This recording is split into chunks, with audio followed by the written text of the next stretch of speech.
Elon Musk को Mars से बहुत प्यार है। वो मार्स पे इंसानों की सेल्फ सस्टेनेबल बस्ती बसाना चाहते हैं। पर सवाल यह है कि मार्स ही क्यों? क्या किसी और प्लेनेट पे ये पॉसिबल नहीं है? तो इस पे इलॉन मस्क ये कहते हैं कि हमारे सोलर सिस्टम पे हमारे पास ऑप्शंस ही क्या हैं।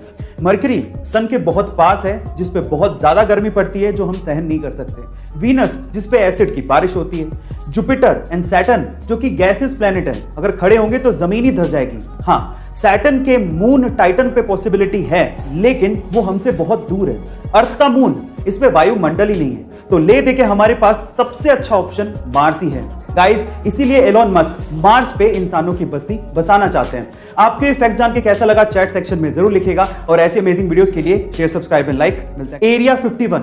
इस रहस्यमय जगह के बारे में तो आपने जरूर सुना होगा। यूएस की ये जगह एलियंस और यूएफओ जैसी मिस्टीरियस चीजों के लिए फेमस है।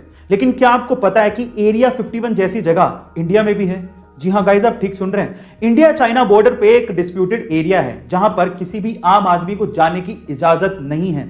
वहां पर यूएफओ को देखे जाने की बात लगातार कही जाती रही है। इस एरिया का नाम है द कोंकाला पास, जो कि लद्दाख में है। गाइस, वहां के आसपास के लोगों का यह दावा है कि उन्होंने वहां पे यूएफओज देखी हैं। इनफैक्ट ये भी हो सकता है कि इंडियन गवर्नमेंट और चाइनीज गवर्नमेंट को इसके बारे में पता हो, लेकिन हम आम लोगों के लिए आज भी ये एक रहस्य है। आप इसे गूगल पे भी सर्च कर सकते हैं। आपको इसके बारे में जान के कैसा लगा कमेंट सेक्शन में जरूर लिखिएगा, और ऐसे अमेजिंग वीडियोस के लिए शेयर, सब्सक्राइब एंड लाइक। मिलते हैं गाइस, आप लोगों ने कुछ हफ्ते पहले हुआ कराची का विमान हादसे के बारे में सुना होगा।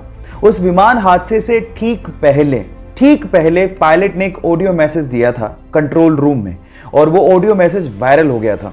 उस ऑडियो मैसेज में वो पायलट बार बार कह रहा था मेडे मेडे मेडे, अगर आपने ध्यान से सुना हो तो। मेडे मेडे मेडे पाकिस्तान 830। पर सवाल यह है कि क्या मतलब होता है मेडे का। मैं आपको बताता हूं। मेडे एक क्रिटिकल मैसेज है जो कि तब दिया जाता है जब पायलट और विमान ये दोनों खतरे में हों। और मेडे एक्चुअली एक फ्रेंच वर्ड मेडर से लिया गया है, जिसका मतलब होता है मेरी मदद करो, मेरी मदद करो। क्या इसके पहले तक इफेक्ट आपको पता था? क्या आप लोग एडवोकेट और लॉयर में फर्क जानते हैं? क्या मेरे जैसे आप भी यही समझते थे कि एडवोकेट और लॉयर में कोई फर्क नहीं होता? ऐसा नहीं है। एडवोकेट और लॉयर में फर्क होता है। लॉयर वो होता है जिसके पास लॉ की डिग्री हो, या फिर वो लॉ की पढ़ाई कर रहा हो। वो आपको कानूनी सलाह तो दे सकता है, लेकिन आपके लिए केस नहीं लड़ सकता। लेकिन अगर कोई lawyer bar council of India की एग्जाम पास करके वहां पे रजिस्टर हो जाता है, तो उसके बाद वो आपका केस लड़ सकता है, क्योंकि उसके बाद वो एडवोकेट बन जाता है। सो ये डिफरेंस होता है एडवोकेट और लॉयर के बीच में। क्या आपको इसके पहले तक इफेक्ट पता था? और अगर नहीं पता था तो चैट सेक्शन में लिखना मत भूलिएगा। रोल्स रॉयस दुनिया की सबसे महंगी कारों में शुमार है इसका नाम।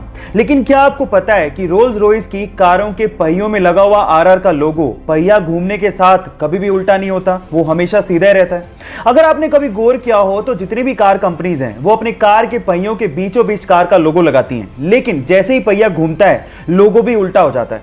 लेकिन रोल्स रॉयस की कारों में ऐसा मैकेनिज्म यूज किया गया है जिससे कार का पहिया घूमने के बावजूद भी आरआर का लोगो हमेशा सीधा ही रहता है। इससे रोल्स रॉयस कंपनी ये संदेश देना चाहती है कि कंपनी हमेशा ऊंचाइयों और सफलता की तरफ देखती है।